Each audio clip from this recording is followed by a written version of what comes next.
walk to the right of it. Like you see where the white line is? Watch out for the car. Yeah, yeah. Yo.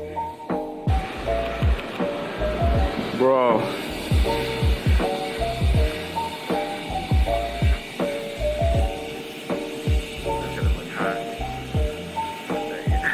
Dude.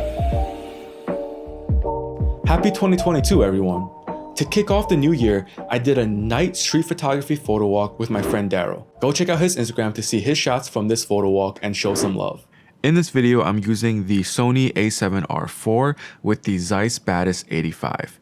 And throughout the video, I'll be voicing over the footage and going over some street photography techniques as well as composition tips and tricks for night shooting. Okay, so as I'm waiting to cross the street, the red X caught my attention and I liked how the red was reflecting on the ground. So I brought out my camera to frame up this composition. Then all I had to do was just wait for a subject to walk into the frame and snap the shot. The reflected red light was a pretty cool effect and contrasted nicely with the blue lights in the background. Then I used the continuous burst mode to try and capture this car going by. The X was right in the window of the car, and the slow shutter speed captured the motion blur as the car drove by. After crossing the street, I wanted to go check out the Christmas lights at the Plaza. But on the way there, a pocket of light under this building caught my attention. And I got lucky with the timing because someone was walking through the area as I was raising my camera.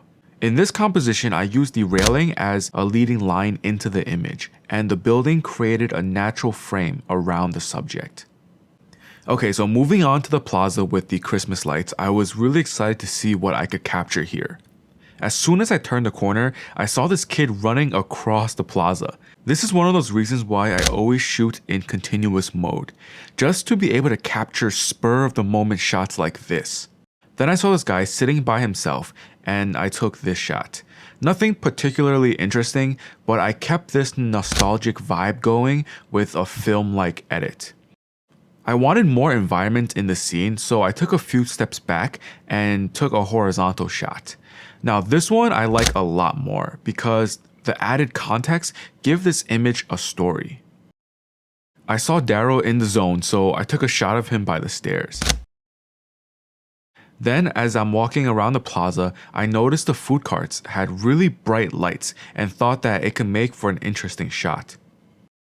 I got down low for a more dramatic angle and waited for someone to walk in front of the cart. Now this shot looks so cool. I love the diffused look from the lights. I was using the Freewell magnetic mist base for this bloom effect. And I have a full review of these Freewell filters on my channel if you're interested. And finally, I tried a horizontal crop just to switch up the composition. I like how you can see the person more clearly in this one and gives a clear focal point for the viewer. At the next location, I saw this corner store with bright lights spilling onto the sidewalk. I like the composition where you can see two sides of the store, but there wasn't much else going on. Then I tried a horizontal crop with a cooler edit, but still, I didn't like this spot too much. So moving on, I see a Dunkin' Donuts with orange light spilling onto the metal gate.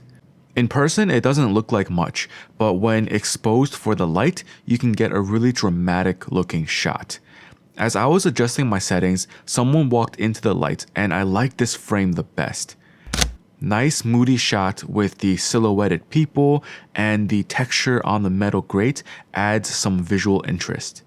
I really like this location, so I waited around for quite a while. Finally, I saw some more people walk by and I used a vertical composition here. Unfortunately, the minivan pulled into frame and blocked a lot of that metal gate, so I got really unlucky with the timing here. Moving on, I saw an LED bus stop across the street and I thought that pocket of light could make for an interesting shot. It was tough to time the capture because the display kept changing. Regardless, the subject and composition here was weak. There wasn't really anything that worked together. And even if these are some pretty terrible shots, I still wanted to show this process because street photography can be difficult and not every shot will be a keeper. As we were walking to the next location, I took a shot of Darryl as he walked in front of the storefront and really loved this image with the blue and the orange tones. The soft lighting coming from the store lit his back perfectly.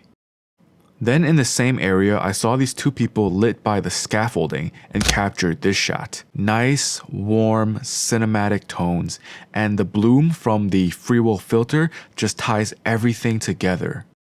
Alright, so at this location, I tried experimenting with reflections. As you can see, I was having trouble with the autofocus here, so for this first shot, only the railing was in focus. And even though this shot was pretty much a fail, I knew there was potential here, so I just kept trying. Now the second shot turned out so much better. The outline of the person's face gave a main focal point to the image, and the out of focus elements like the subway sign and the railings give context to the shot. I really like these reflection images because there's just so much depth and visual interest. Okay, so back on the street, I stopped across another store with really bright lights. Once again, I feel like this pool of light can silhouette a subject and create a nice contrasty image. I tried to angle this image in post, but it really wasn't working, so it's just another throwaway. And as I was about to leave, I saw this garbage truck turning the corner. The timing worked out really well, and I was able to capture the outline of the driver's face in the window. This is such a cool shot, with the eerie green lights combined with the bright orange LEDs on the truck. I tried once again to capture someone in front of the store. Now this one came out a lot better than the first shot I took, especially with a much darker and moodier edit. After turning the corner, I saw a series of orange subway globes, and it looks like something out of a movie. I really wanted to capture that feeling, so I stood off to the side and tried to capture the scene at an angle. Once again, the bloom from that Freewell filter just enhances the cinematic feel. Once it was clear, I asked Darryl to walk down the sidewalk, and I really liked this capture. With this wider frame, there's a lot more context in the scene, and this was exactly the type of cinematic image that I was imagining. And just for fun, I took one more shot as these two people walked past me. I'm really happy because all of the shots from this location turned out pretty nice. Next, we noticed this ice cream truck with a bright light bar across the top. So I raised the camera way above my head to get a level composition with the window of the ice cream truck. If I didn't raise the camera for this, I wouldn't have been able to capture the guy inside. I felt the framing with the 85 was a bit too tight, so I took a couple of steps back. Now this shot has more of the truck, which adds that storytelling context. Then I took a couple of steps to the right to shoot the scene at an angle. And for this image, I tried to use a film-like edit. Now at this last location, there was a bunch of steam coming out of the ground. I wasn't sure what kind of composition would work best, but as I was trying to decide, I saw this guy running across the sidewalk. So I really didn't have that much time to decide, and I just took this shot. It looked okay, but not as cool as I had hoped. Then in the same spot, I captured a shot of this biker as they came around the corner. There's no steam in this image, but I like the bokeh in the background and the bloom coming off the headlight.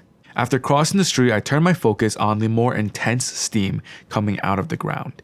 So for this shot, I used the steam as a natural frame. Unfortunately, there was no subject in the center, but it was still a nice test shot to see how the steam can look in camera. Then I saw a taxi drive through the street, and I thought that could work. The taillight gave off a red glow, which looked really cool coming through the steam. By this time, the streets were getting pretty empty, so once again I asked Darryl to walk through the steam, and these were some of the best images out of the entire photo walk. His hat and long coat really gives the image an old-timey feel. So I enhanced that vibe by using a warm film-like edit. Then as the steam covered him up more, it felt more ominous. So for this shot, I tried a cooler, darker edit with these blue tones.